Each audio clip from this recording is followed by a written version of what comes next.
Welcome to the European Health Forum at Gastein.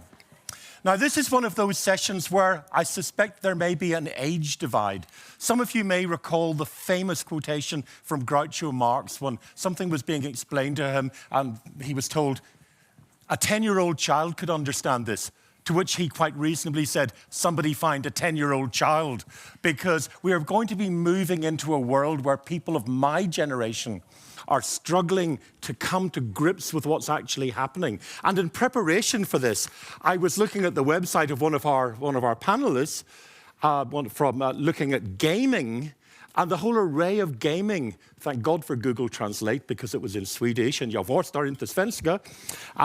But it was a wealth of things that one could do. And I was wondering, if you do all these things, how do you get time to do anything else? But as you pointed out, it is work for you. So we're going to be moving into an online world, and we're going to be looking at this digital environment and its impact on health, good and bad. Now, we all know that social media has become an integral part of our lives. In some cases, we feel as if we're addicted to it. Now, recently, I have broken one bit of that addiction. I have moved off X because of the venomous hatred that is being promoted by Elon Musk. I still have an account, but I'm not posting. I'm using Blue Sky instead, which at the minute seems to be a bit better. But we all know that social media does offer a lot of benefits. During the pandemic, it was a great source of information. It was also a great source of disinformation. And there are a lot of ways in which it helps to make connections for people. It provides platforms for self-expression. People can publish in a way, just think of the way you can get your messages across. Remember that Van Gogh sold one painting in his lifetime. Think of what he could have done if he had had then Twitter, Instagram, whatever. You know, I would have been, he probably wouldn't have ended his life so prematurely and all of that. It creates communities. But the other hand, we know it also creates challenges. Issues like cyberbullying, anxiety, depression, and exposure to inappropriate content. So we've been really fortunate in having a fantastic panel of experts, all younger than me, which is good, to delve into these complex dynamics, to share their insights, and to discuss how we can maximize the benefits and minimize the harms. So I'm going to start off by introducing our plenary speaker, who is someone who can share their experiences of working with young people. And this is Conor Warren. Conor is the Chief Executive Officer of Spark UK. Conor is, and you've agreed that I can say this, an 18-year-old mental health advocate, a founder and CEO of Spark UK, one of the UK's only youth-led mental health organisations. Now, Spark UK focuses on creating a range of resources, of campaigns, and lessons for schools and for young people across the UK. And what they try to do, what they do, in fact, is to make mental health education accessible and relatable to young people, making sure that conversations about mental health are normalised and encouraged. Conor, over to you.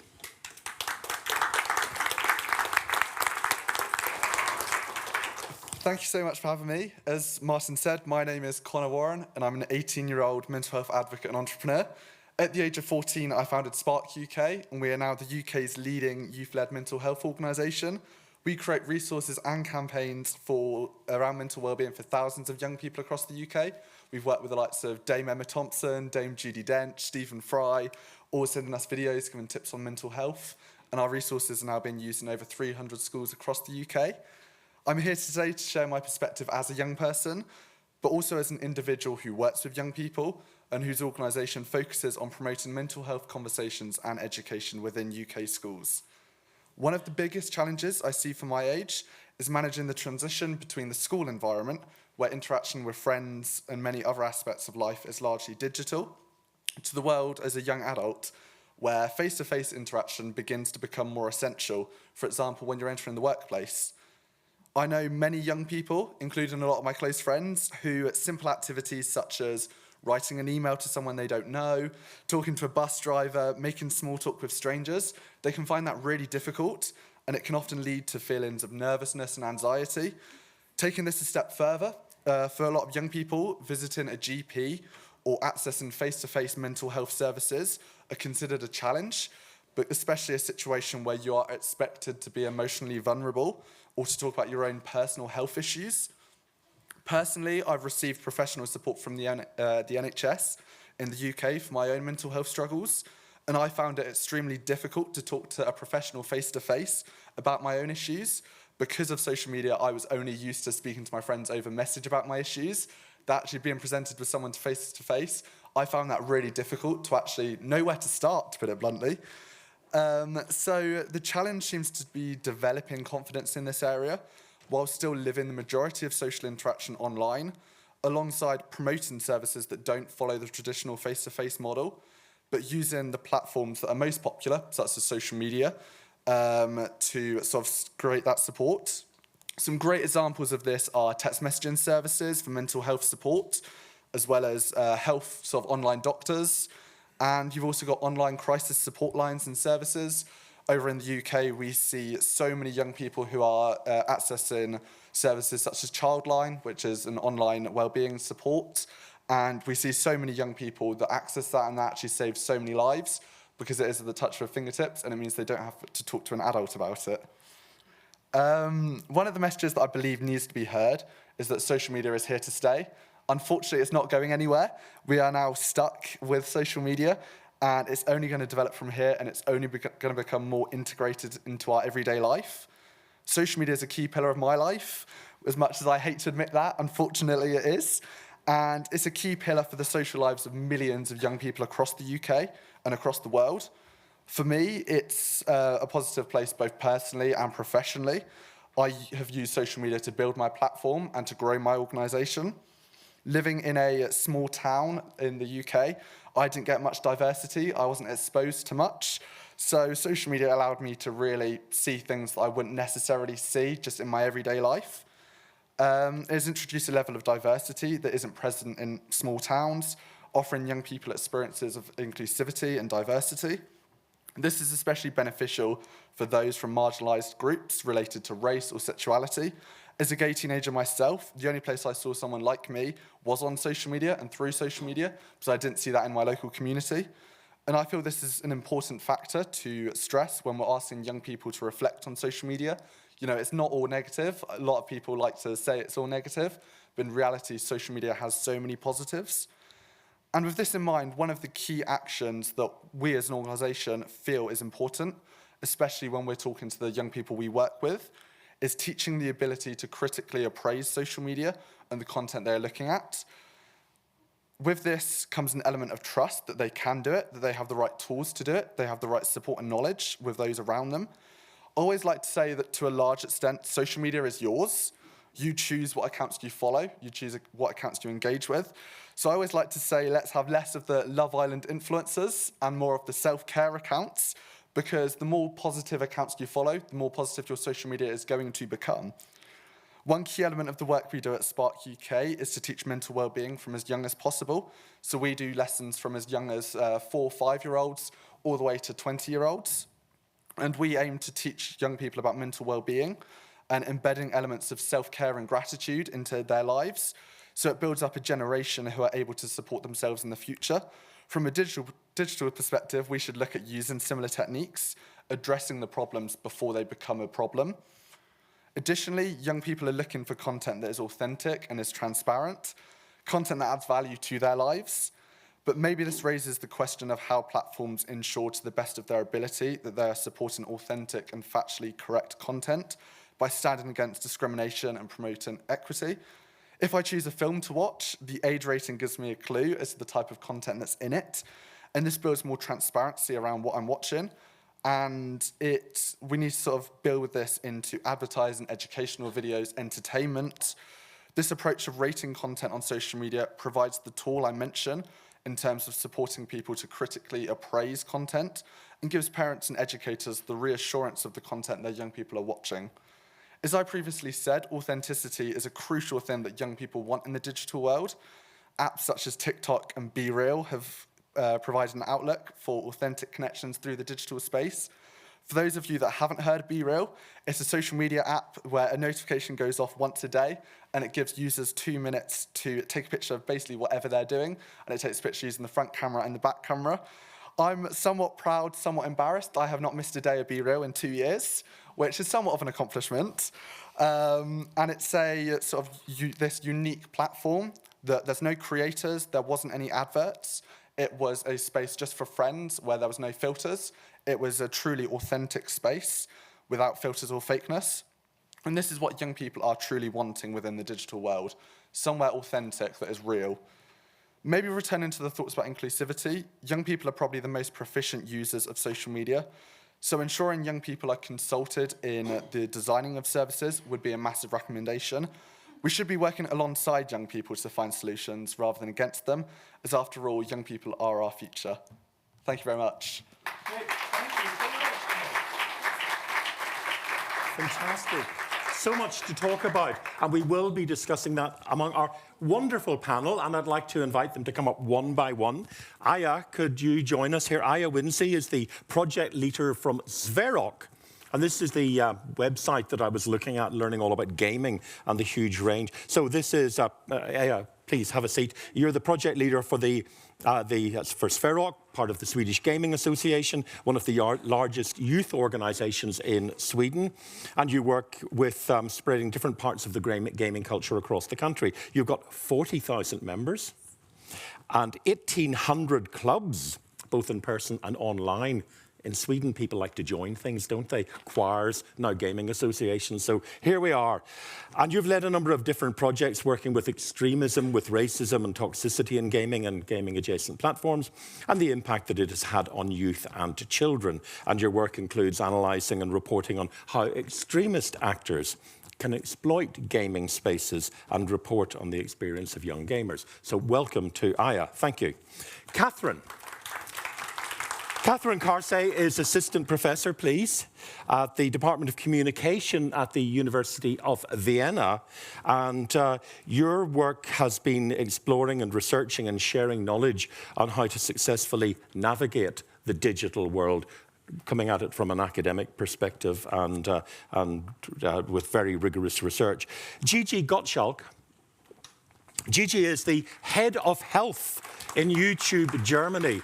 And the fact that YouTube has a head of health, I think, is really important, because there are a lot of other organizations that have an impact on health but don't have a head of health. So you've been very prominent in digital health, and you've been focusing on enhancing the accessibility and credibility of health information, a challenging task indeed. And you work with the WHO, with the US National Academy of Medicine and others, and your work is considered pivotal in implementing initiatives like YouTube Health, which aims to provide users with reliable, evidence-based health content. And then we have András Kulja, please. András is a Hungarian politician, a doctor, and a social media personality, an influencer. You became a member of the European Parliament. I mean, you've covered the whole range, haven't you? And but you were concerned about what you saw as some of the shortcomings of the Hungarian health system, so you moved into politics. And you got this huge following on TikTok. So that's where to be if you want to be an influencer, where he shares health education content, and particularly during the COVID pandemic. And you're now the Vice President of the Parliament's Committee on the Environment, Public Health and Food Safety, and deeply committed to addressing disparities. And Conor, can I ask you do you want to join us as well? Bring you back up again. Thank you very much indeed. So, Aya, let me start with you. You've heard from Conor about the challenges that young people are facing in the online world. Where does gaming fit into this? And again, we're thinking in this session of how do we maximize the benefits for health and minimize the risks? Can gaming help us to do that?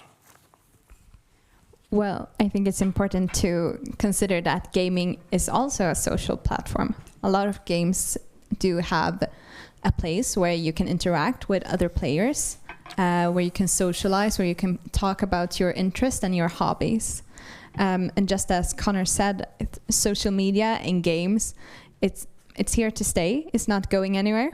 So I think it's time to accept that we have to adapt, or the older generation has to adapt to what is happening, because social media platform and gaming platforms are so important for a lot of young people, and the way that they interact and the way that they create, well, a social environment.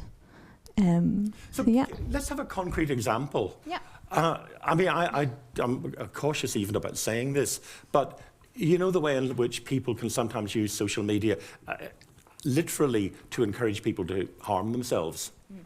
Does that ever happen in gaming, on online gaming? Is that a thing? Or harm other people? Because, you know, I look at gaming and, you know, I know nothing about it, but you seem to have an awful lot of games where the intention is to kill people, you know, or to steal cars or do something like that. Am I just, you know, is this just my age and I've misunderstood it? Well, those are some games, of course, but that is not everything. I think people who are aiming to harm others is something that can happen in any space. It's not just in the online space. So I think it's a bit of a misconception. Of course, that is happening as well, and that is something that we have to be aware of. But if you can just repeat your question just once again. So I'm just really interested in this idea that you can get into an online world where you can go into battle and kill people, and then they sort of get up again and recover in some mysterious way without the intervention. Am I missing it? Yeah, well, there are a lot of, again, a lot of games are designed for learning and for creativity and to learn different languages. I mean, that's one of the ways that I learned English, for example, by playing different games. We have games such as Roblox, which is also like a social media platform that a lot of young people are using to communicate and to create friends. We have to remember that these spaces, these are open online spaces that are meant to be positive in an open environment. However, there are people abusing these spaces. These spaces are not meant to be used this way. So but they are used to abuse. Just for the sake of argument and for the avoidance of doubt, I'm not. But if I was a neo-Nazi, for example, and I decided I was wanting to design a game to encourage other people to be neo-Nazis, could I do it? I think that's the wrong way to look at it. Okay. Because, I mean, recruitment and things, right-wing extremism is happening everywhere. This is not only in online spaces. There are political parties, there are ideologies that have been around for centuries. This is not a new phenomenon. But they're abusing these spaces because there are a lot of young people on social media and in gaming spaces right now. I mean, I think 90% of young people are using social media or gaming platforms in some way to communicate. But we have to remember that games are, I mean, we have 40,000 members because of a reason. And that reason is because games are fun, they're a way to interact, they're a way of learning. We have a way of organizing people in a democratic way that is also working to prevent these types of events from happening, this type of right-wing extremism or other types of extremism. Or any type of extremism. So let's come back to that one later. So Kathrin, you've been researching these issues and you listened to what Conor was saying. What's your response in terms of the academic research that might help might inform the work that he's been doing? Yeah, just one follow-up on the game industry. So the game industry is huge. I mean, it's bigger than film and music industry together. Just not forget that. I mean, this is a massive thing, and it's not that recent, actually. So I know some married couples who met over an MMO. So this is, and I'm not 18. Well, but let's talk about research. So first of all, I really want to highlight and acknowledge the complexity when we talk about media effects. So there is not a uniform media effect, and especially not a social media effect, as maybe some very populist authors would recently claim. So we have a lot of complexity in that sense. There's different platforms, there's different types of use, there's different type of content, and we have social, environmental, and psychological factors determining how those effects look like. that makes social media research a very complex issue. So that's just what I want to say first. But elaborating on this complexity, I wanted to follow up on Conor's thoughts about mental health. So that's what we really see. In the last decade, there has been an increase of awareness of mental health, especially among youth. I would not claim that there is a growing concern. So at least the data I know don't tell that, but there's definitely growing awareness. And for example, I think it has been propelled by the pandemic, and the World Health Organization has taken important measures to prioritize this issue. And this also led to a growing mental health awareness efforts. We know that these are important because they can increase mental health literacy, they lead to destigmatization and earlier diagnosis. And we also see a shift on social media. So there is a more positive discussion around mental health when we compare to traditional media and how mental health has been displayed. And because those affected, those with those lived experiences, are able to share their experiences themselves. And we see a lot of community, we see a lot of hope, we see a lot of stories of overcoming, and a lot of information sharing and information seeking. And this is important to mention. So youth turns to social media, especially to get information. Beside those benefits, of course, there's pitfalls. We see questionable accuracy of information. Not everyone is an expert, not everyone is a doctor. And there's very competing interests. Very often there's monetary interests. And I would even go as far in saying that mental health or health in general is a business model for many influencers. Yeah. So when we did our research very recently in Austria, we asked 1,000 people between the age of 15 and 25. 75% say they are following influencers, but they also estimate that 50% of their content they see on social media is created by influencers. 30% say they follow health influencers specifically, although we know especially with mental health, it's also the lifestyle influencers talking about mental health. Why? Because when we talk to influencers, they tell us it's clickable content. It provides drive. So they get more, basically more reactions. So it's also a popular thing. And so there I see one last comment on that. So we also see that 30% indicated that they bought a product because an influencer recommended it for health purposes. So this is quite a common issue, and I would like to see more regulation at place when it comes to influencers talking about health in general and promoting products. So it's really interesting trying to disentangle all these things. As you were talking, I was thinking of an example from when Donald Trump was being elected in 2016, and there was a group of young people in Flores in Macedonia who were pumping out a lot of pro-Trump material. Mm-hmm. And the initial thought was that they were doing it because they'd monetized it because of the clickbait. You know, they were linking through and they were making several $100s a week or a bit more than that.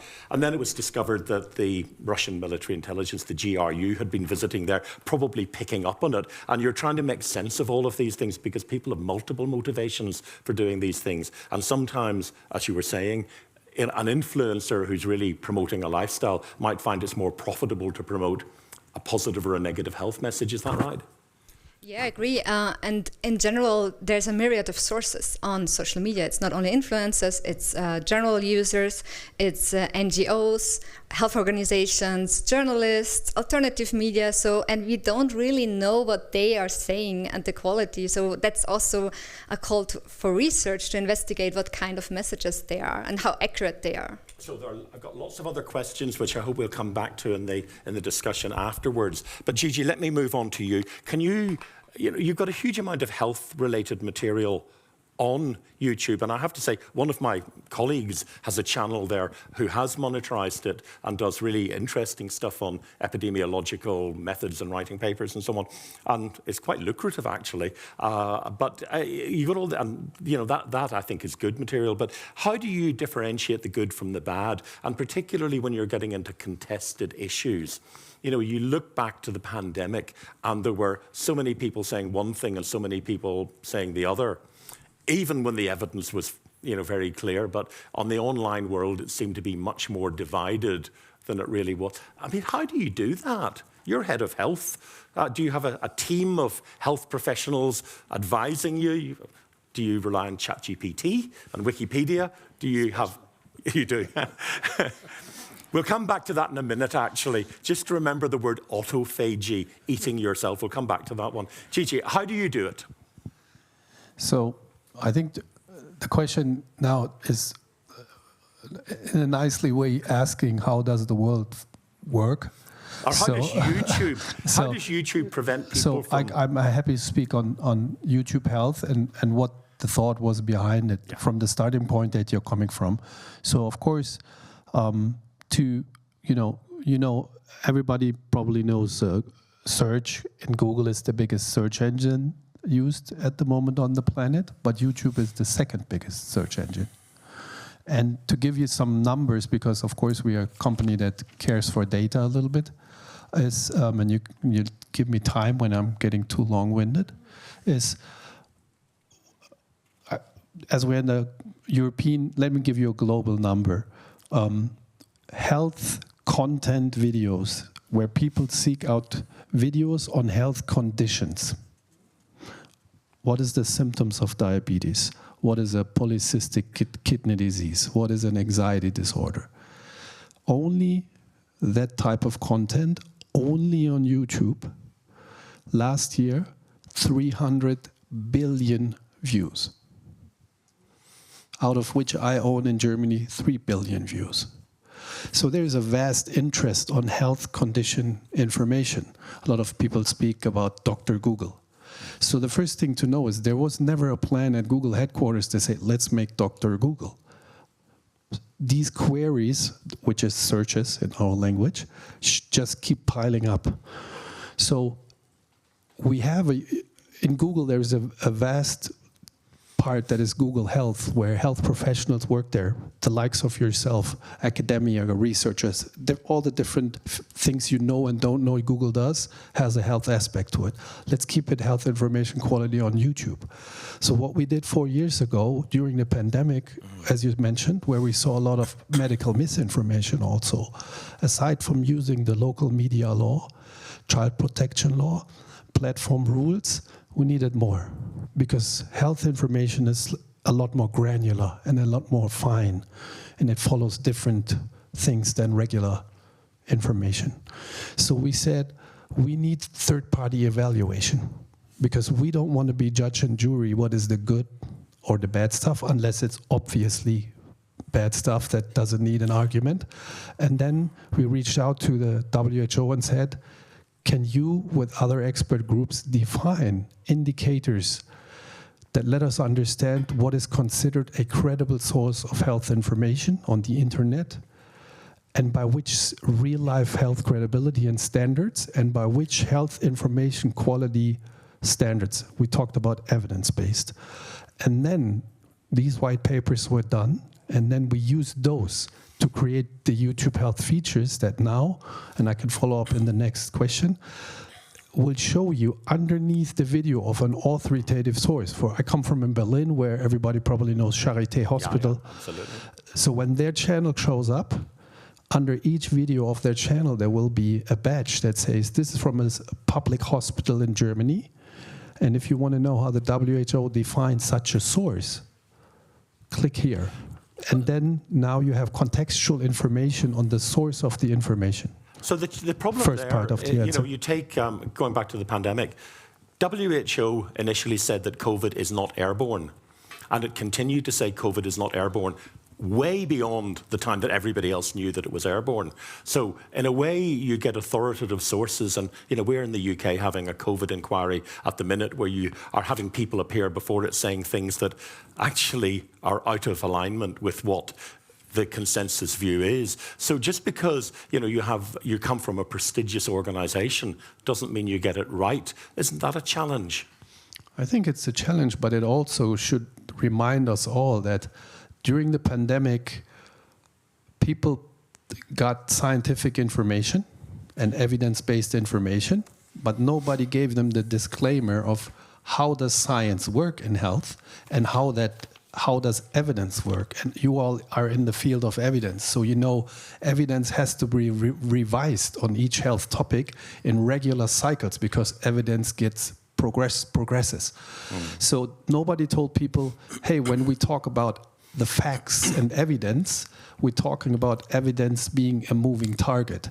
So people thought it was put into stone what had been said by this organization while the evidence was still forming. So this is something that we probably need to look at as some of the issues. Sure. Now, you've been working on getting your algorithms to prioritize the sort of better information and deprioritize some of the less good information. How do you do that without getting into too many technical details about algorithms?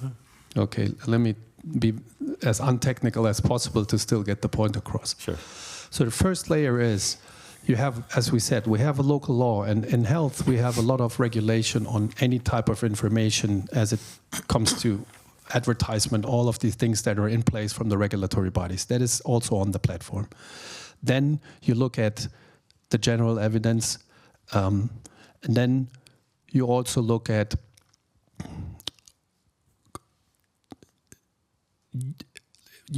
as you said, the WHO came to a point where there was moving. So what we are trying to do first is we apply what is there and have also platform rules. So then we go law, local law, regional law, local law, platform rules, and then we have remove content, reduce content that is on the fence, raise content that is proper, and reward content that is so good that it could be monetizing. And then for health, we put another layer on top that I just tried to explain briefly. The technicalities of this is very complex, but then you have trusted flagger, third-party organizations that go through the platform and say, this is the bad stuff, you need to remove it. Then we have the government organizations. Then we have human review inside the company. And then we have the technical review, machine learning. Just let's do a thought experiment where which I'm not, Elon Musk. And would he not say, it's all right for you to say that, but that's censorship. You are censoring people who have a right to say that black is white and the earth is flat and, whatever else. How do you defend yourself from that allegation? Because, that is an increasing view in parts of the political spectrum. To be honest, I think first of all, I wouldn't try to defend it. Yeah.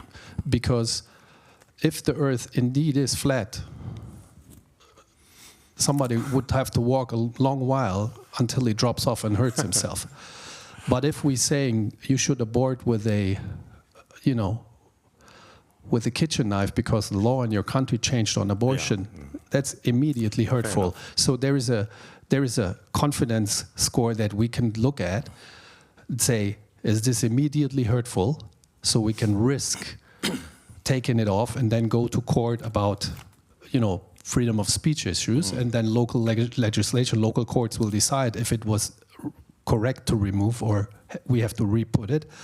But, falling from the flat earth is a different threat than candy for diabetes. Okay, so András, let's move to you. You are an influencer, as I've said. So how do you use your position as an influencer as a power for good? A hard question. We all agree that social media can play a crucial role in informing opinion of public, and I think the health communication will become an increasingly important topic in the future. And one of the reasons, it is one of the reasons I started my channel. But I want to mention that we see physicians, healthcare workers, that there are more and more treatments and preventive vaccines for more and more diseases, and we see at the same time the growing skepticism about these treatments, and that people start to refuse these. So we can easily find ourselves in a situation where the treatments are available, and the question is is not the problem is not the availability, but the willingness and acceptance of these treatments. So my personal experience. First, my experience, because I started my career as a psychiatry resident and I switched to surgery, so I realized surgeons don't really like to talk to patients so much as psychiatrists and psychologists. Anesthetists are even worse. And people have a great need for information. They want to know what will happen to them, to their body. And I think health-related questions affect. Is it working? Yeah, I hope so. Will affect sooner or later everybody.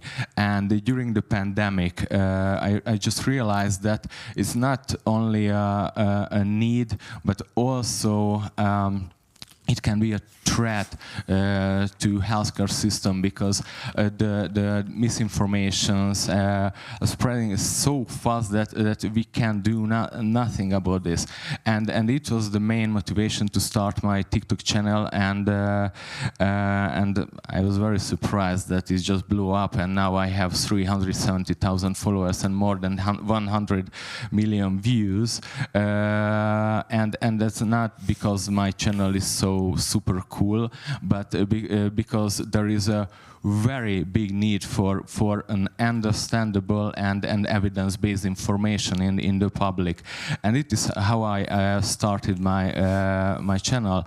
And we must mention that the big brands and companies are using the social media for advertisement, using more than conventional and all the advertisement methods, because it's much more effective. So we must follow the trends. We cannot prohibit to use social media to search for health-related questions, because people want to know everything about their problems, diseases, about their treatments, and they want to know immediately, as soon as possible. So the only thing we can do as healthcare workers, follow the trends and help to the next generation of healthcare workers to educate and give to people the health. The science and evidence-based health information, but it is very important not just talk about facts and evidence-based thing, but to talk in an understandable way. We must find the keywords and the technique to reach the people, even those who believe in some strange things like the flat earthers and other communities, because we must talk to them, but not to lecture them, but help to understand the healthcare, the motivation, even the motivation of healthcare workers, and the science behind the treatments and new medicines. Great, thanks. So I've got more questions for you we'll come back to in the general discussion. But meanwhile, Jaisalmer has been collecting the questions from the online audience. So have you got a couple that you think are particularly interesting that we can share with our panel here? Yes, we have quite a few questions. So maybe we can start with one that is kind of a summary of some of the things that have been coming up in the chat. So many of you have been talking about credibility and transparency. What are the factors that strengthen credibility in social media? And also, do you think that these are different in different subgroups of the population? So, for example, by age, gender, socioeconomic background, country? Okay, let me pick up on one particular thing, because I'm interested in the academic research on this. You said by gender. So one of the things that's happening worldwide, if people who read the Financial Times will know, John Byrne-Murdoch's been talking about it, young people without a degree are diverging massively in their views between males and females. So essentially, young women are aspiring, moving upwards, becoming more liberal, becoming more engaged, and so on. And young men without a degree are basically going the other way, which is why you get the gender gap in the polling in the United States, why you get it in the election in Germany, in the regional elections. We'll see in Austria next week. So we've got lots of evidence of that. So what that tells me is that credibility is not necessarily a function of the source of information, but is a property of the recipient of that information. And what is credible for some people will be incredible for others. But let me start with you, Kathrin. What's the evidence on that? And then we'll move across to all of you, in fact. Yeah, so I really like how you phrased it. Basically, that meaning is happening within the user, let's say this, or within the audience. But there's also factors we can identify that promote, let's say, authenticity or credibility. Well, one of those factors are homophily, basically being very similar to the person. And this is one key aspect. Like many of the influencers are young, so there's an experience. Or what they aspire to. Yes, of course. There's this aspiration aspect, of course, but they are very often role models. So they became the new pop stars, and they receive a lot of attention, a lot of likes, and this is based on very simple cognitive theory. Like, we believe this is a role modeling, and this is how we learn, and this is inspiring. But we see some factors. So one of them is, of course, similarity to some extent. But there's also other factors, which I'm not fully aware of. So there's a lot of work, a book by a guy called Drew Weston from Emory, a book called The Political Brain. And this came about after 2004 in the US election. And at that time you had John Kerry, a decorated Vietnam veteran who was portrayed by the Swift Boat veterans as a coward, basically. And you had George W. Bush, who had dodged the draft and was pictured flying onto an aircraft carrier and was seen as a war hero. And a lot of research was done to see why did people see them differently? And what they found was that using both psychometric tests and also PET scanning of the brain, people presented with exactly the same information, who they'd pre-divided into registered Republicans or Democrats, took a completely different message from it. So, Conor, you wanted to come in on this, and which particular aspect? Was it the gender, or was it? It was the point you just made about the Financial Times article. Oh, yeah. And the whole thing in general. To start with, I do not have a degree. I have no plans on getting a degree. As an 18-year-old, I have no plans of going to university. I did not do well at school at all. And I've got many, many friends who are both at university and are not at university, and their aspirations are very high. So I don't necessarily agree with that point, that sort of between the gender gaps, between the degrees and non-degree. I'm just reporting the empirical data. And from the influencer point of view as well, I think going back by what is sort of reliable when young people are looking at the work, so where we work very well as an organisation is I am 18. All of our young people in our organisation, every member of our team is between 16 and 25.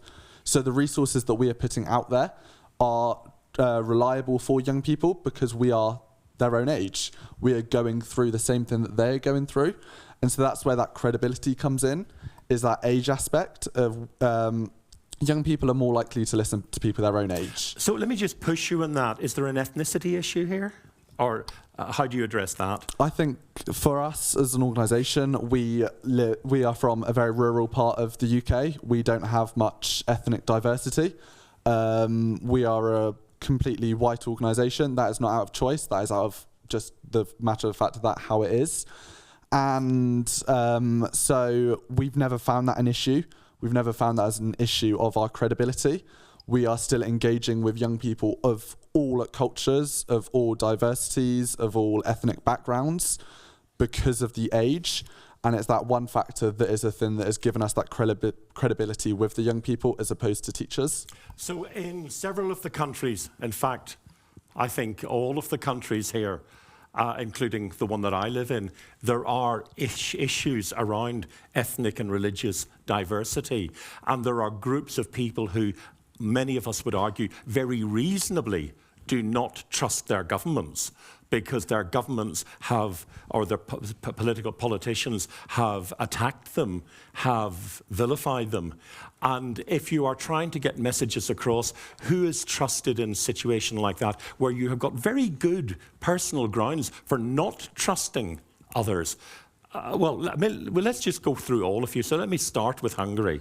I mean, you know, your Prime Minister has had lots of slogans written up, you know, in English telling migrants to go home. Or in Hungarian, I beg your pardon, in Hungarian. Not that many migrants would speak Hungarian, I suspect.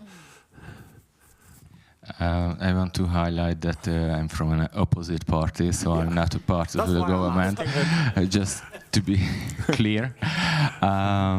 Yes, I think these actions can destroy the credibility, even the credibility of professionals, health professionals, because they use, for example, not only in Hungary but in other countries, some leaders use the pandemic as a political tool, and I think it had a very devastating effect on the credibility of healthcare workers, and I think it's a very important issue. And just to mention that you won't be credible because you have a degree or you achieve something. The credibility is an achievement. You must build up the trust, and it is why wasn't successful when health professionals and microbiologists just started to talk about pandemic, because sorry, the publicity in the publicities in their heads was the question: so who is this guy or who is she? And the influencers are much more credible to some people because they know what are they doing in their daytime, what are the hobbies and motivation, and it is 30% of people about health products advertised by influencers. So we have to build up the trust, and it is how we can build up the credibility.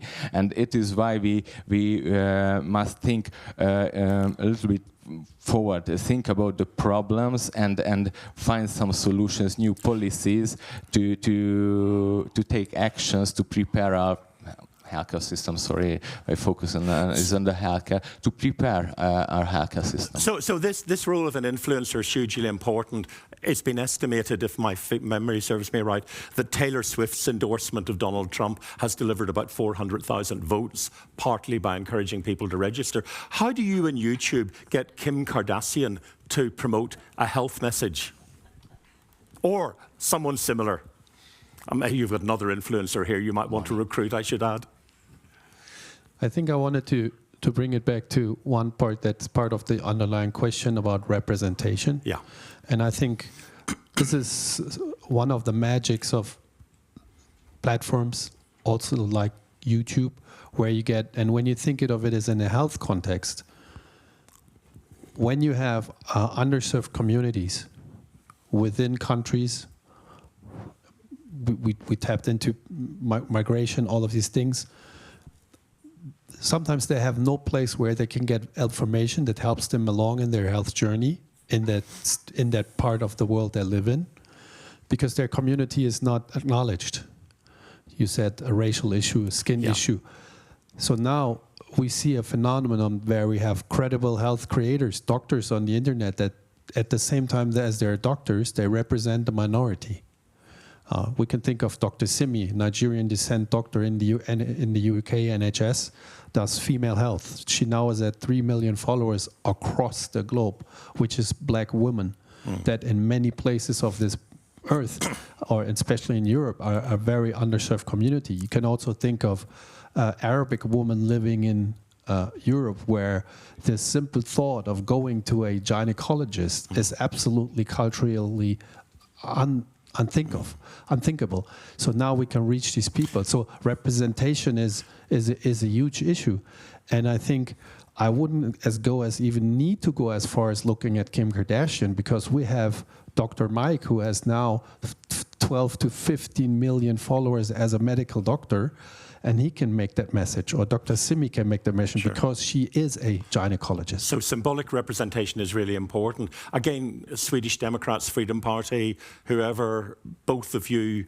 are in countries where there are challenges too. I mean, we all are. Everybody is facing this at the minute. Yeah, well, I cannot address the political challenge here, but from the data we have, we know that youth still trusts a lot the health organization and healthcare practitioners, even more so than general influencers, and even more though the influencers they follow. So when we talk about percentage rates, trust is there at agreeing and trusting to some extent is at around 70% when we talk about healthcare organizations and practitioners.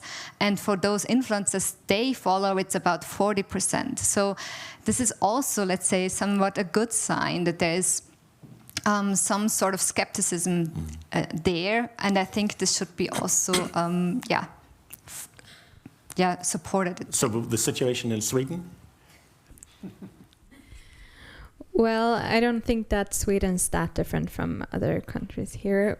Of course, we have a problem with disinformation being spread on social media platforms, on gaming platforms. At the same time, I think a lot of young people are learning to differentiate what is real and what is someone spreading misinformation. They are learning this from a very young age because they are using social media and gaming platforms from such a young age. They're learning to not talk to strangers online. They are learning to recognize what is a bot and what is not, and what someone is spreading misinformation. Right. Jaisalmer.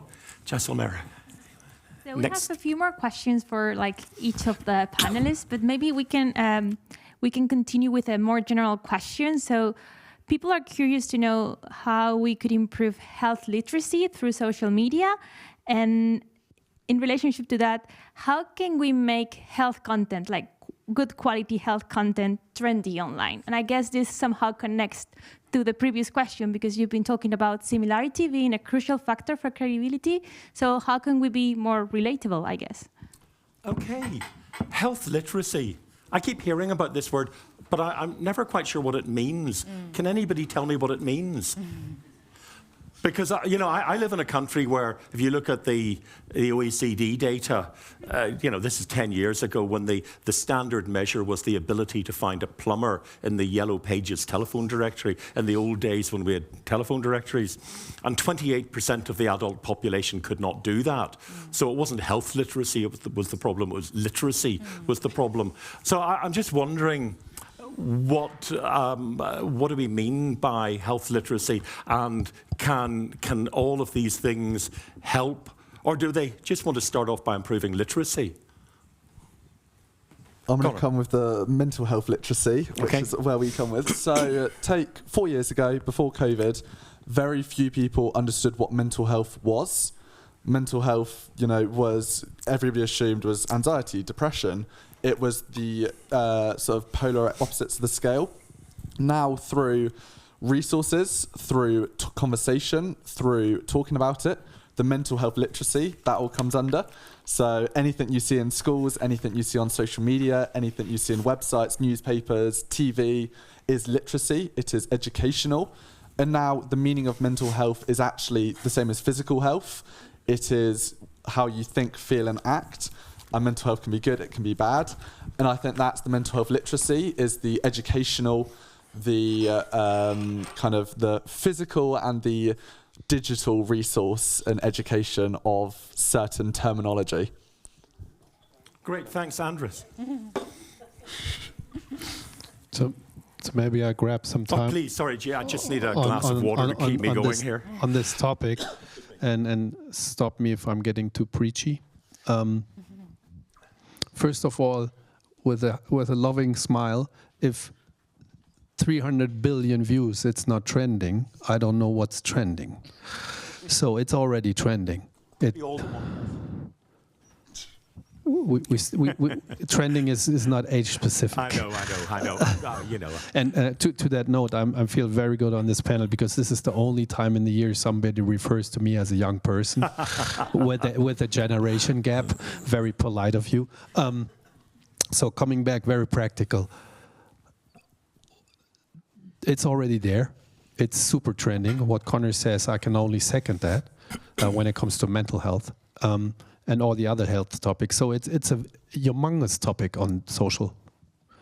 And also what we would call preventive health, which in the traditional Western, statutory health systems, we do reactive health. You have an issue, you get to the doctor, then it happens. It's not preventive. So it's already trending.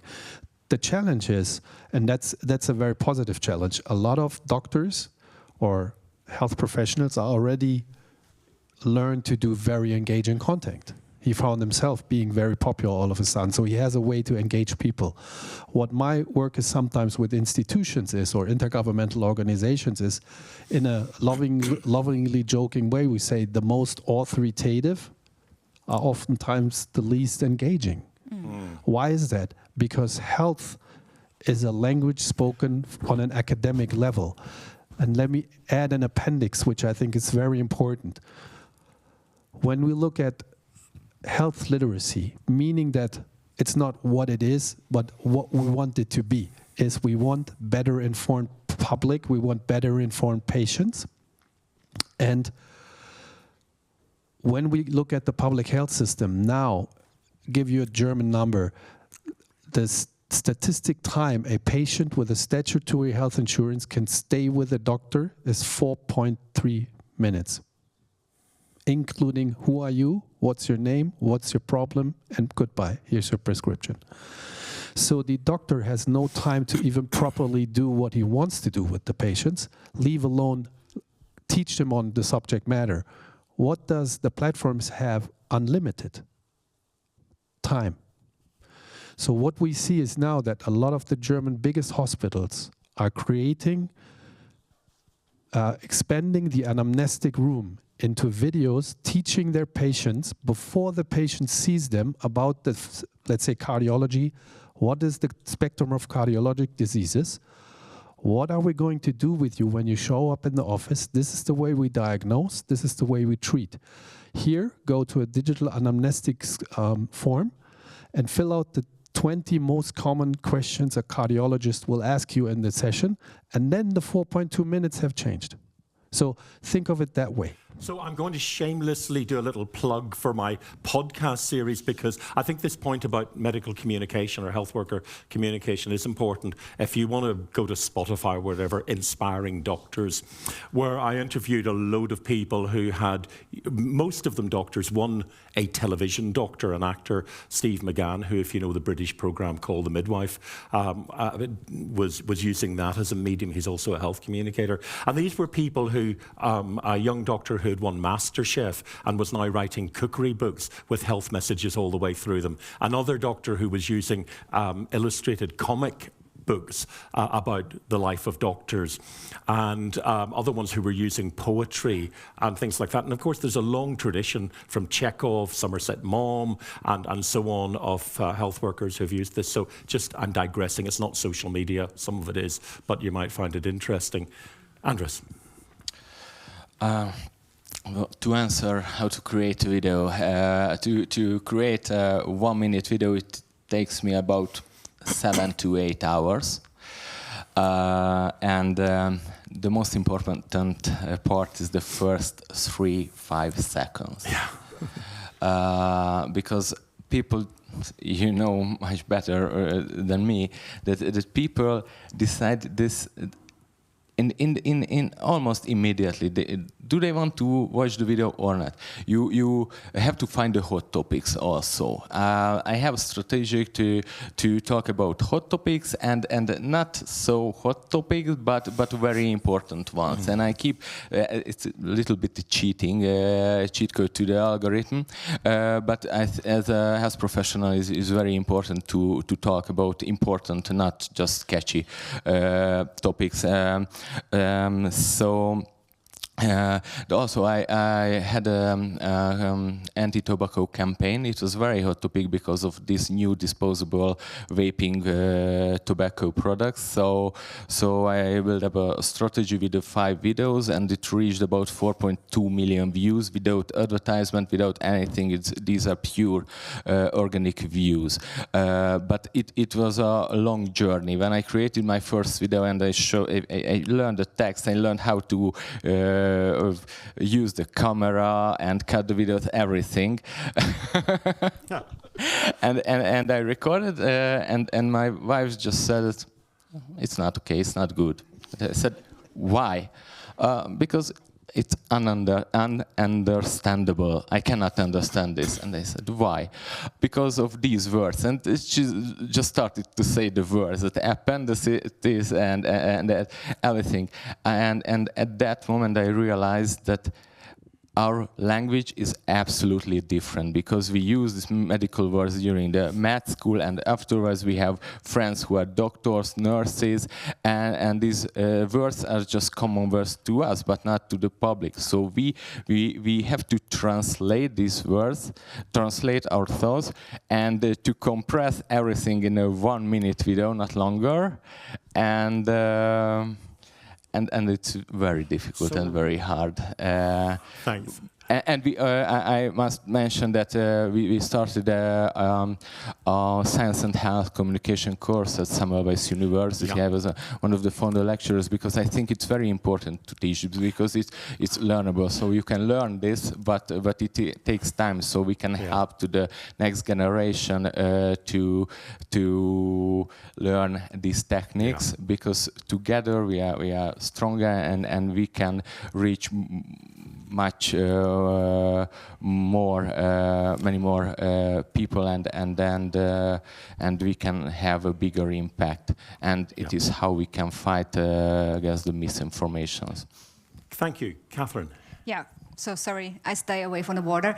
András, kudos to you that you did that. But I also believe that it's not to the healthcare individual that it's their responsibility to create, let's say, online content. I think it's also the responsibility in a day-to-day context to be able to communicate properly on a high level from a health communication perspective. But I want to add a different perspective to that. That's also my part here, right? So I need to add some nuance to the discussion. Sure. So what we see is a trend also of, because the videos are so short, right? It's 30 seconds, so 1 minute, you need a hook.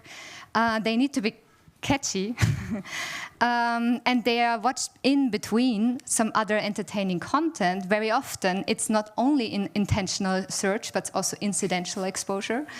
That we see some sort of trivialization and a glamorization of mental health issues. So 10 hidden signs of ADHD. So we all have ADHD, right? We all have apparently burnout, and we all experience anxiety. So what's happening is that there is, especially in the context of mental health, what we observe right now, there's anecdotal evidence. I'll start with a pretty large 1 million project in December to really investigate this, to see whether there is this increasing, well, let's say, self-diagnosis and over-interpretation of mental health issues, and even to some extent that some people feel like they need to have some mental health issues because apparently everybody's having it. Although, so that there appears to be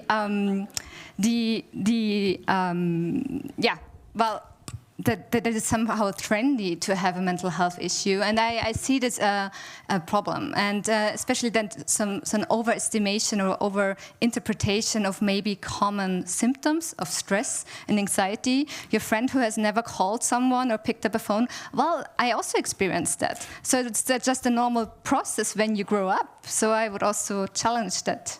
So there was a British comedian on the radio the other day, and he'd been at the Edinburgh Festival, and it was an open mic comedy session, and he was 5th in the line, and he had his spiel worked out, and he was starting off by saying, I've got ADHD, and he was going to joke about it. But every one of the previous 4 had said exactly the same thing. So, this is the challenge. He thought, that's ruined that. But please add to this very rich discussion. Just one short comment that it is why it is important to give information and educate, but not give health advices. So I always highlight that my videos are not how to say that to diagnose anybody, but I highlight to gain more information and to visit a specialist, because you cannot diagnose yourself. True. So it is very important. Yeah, but that's what's happening. If you look at the comments, then say, I tick all 5 boxes, that's me. I need to you haven't had a chance to speak, and I'm also conscious that we've got a slightly imbalanced panel, gender-wise, with me not helping. So we'll bring you in a minute. I will just respond quickly, and then we'll bring you in. And then Caroline Costings is going to come in with a question from the floor from EuroHealthNet in a minute. But please, Aya. Yes.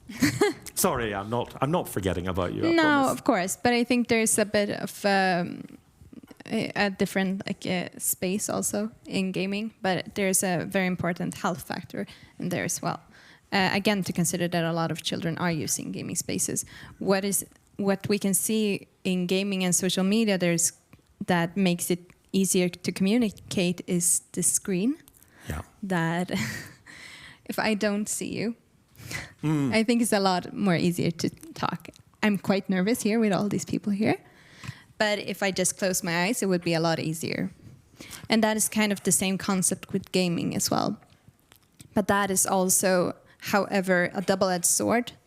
That way, if we come back to disinformation and spreading misinformation here, I think it's a lot easier when there is no one controlling these spaces. When there is no, like, for example, in soccer, there is a judge, or what is a referee. A referee. In games, we don't have a referee. So that is kind of, again, a problem where, it's important. I want to bring out this point before the times run out. Yeah, because, I think it's important for adults to be engaged in what children are doing online, and to ask the questions of who they are meeting and who they are talking to. Because as a parent, if your child is playing in a soccer game, or they're training in soccer, and they have a 7 morning practice, you don't want to be there. Yeah. It's annoying, but you're going to be there anyway, because you have to support your child. Yeah. So why aren't these parents being at these gaming conventions as well with these children? Why aren't they supporting these type of activities as well? I think that's a interesting point to raise. It is actually a very interesting point. Now, I've done a terrible job of facilitating this because we have basically run out of time. So what I'm going to ask you for in a minute is any comments rather than questions, because we don't have time for answers. And again, Caroline, if you have a comment rather than a question.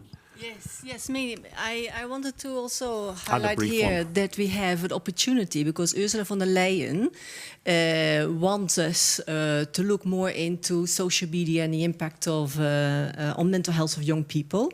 It's actually with 2 commissioners, on the health commissioner and also the commissioner on intergenerational fairness. And my question to the panel would have been, but it's at the end, but I think it's an opportunity for all of us to think, okay, what do we want the European Commission to do?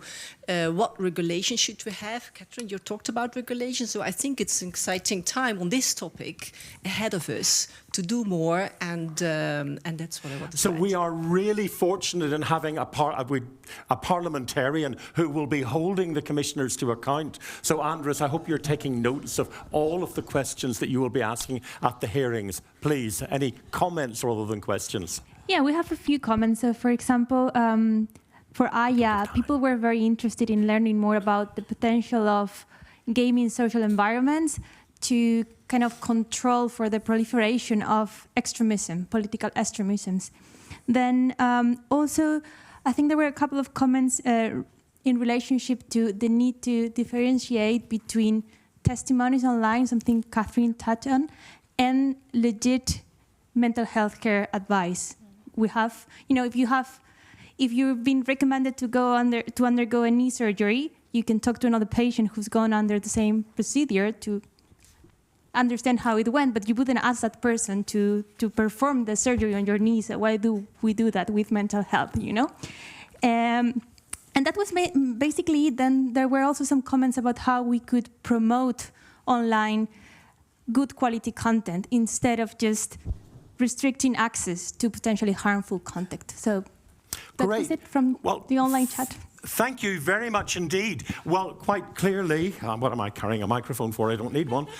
Quite clearly, we could be talking about this all day, but I'm also conscious that there is a welcome reception, which many of you would be much rather be at. And those of you who have questions can ask them to our illustrious panel of speakers at the welcome reception or on the way to it, because it is really important, and I say this to some of my colleagues who seem to have forgotten it, to stick to time at these things, because otherwise they just drift on, and you're rushing between things. And I'm not going to do that because I'm very well disciplined. Can I just thank all of our participants, all of our panelists, and I'm sure you can follow up with them afterwards. Thank you very much. I just need to. Thank you.